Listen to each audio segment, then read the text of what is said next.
कि हमने फौज को ऐसा चीफ बनाया जिसने भारत को मुंह तोड़ जवाब दिया। हमारे आर्मी चीफ ने भारत की आंखों में आंखें डालकर जवाब दिया।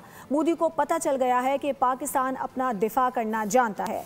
सदर मुमलिकत आसिफ अली जरदारी का गढ़ी खुदा बख्श में खिताब, कहा कि मोदी शुक्र करे कि दुनिया ने उसका लिहाज किया वरना उसके सारे जहाज गिराते।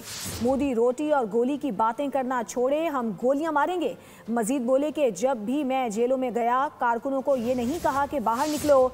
आज के दिन पीपल्स पार्टी ने पाकिस्तान खप्पे का नारा लगाकर मुल्क को बचा लिया।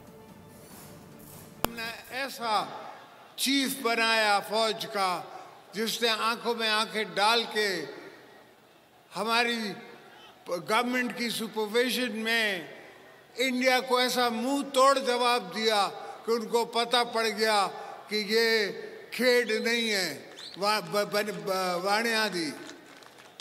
समझे, मोदी को पता पड़ गया कि ये मजाक नहीं है।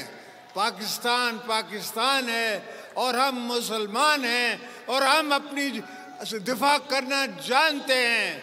ये तो शुक्र करो, अभी भी लोगों ने तुम्हारा लिहाज किया है, दुनिया ने तुम्हारा लिहाज किया है। अगर नहीं तो पता लग जाता इनको सब, इनके सारे जहाज गिरा सकते थे हम, इनका विक्रम गिरा सकते थे। तो ये भूल जाओ कि रोटी होगी गोली होगी, रोटी होगी गोली होगी।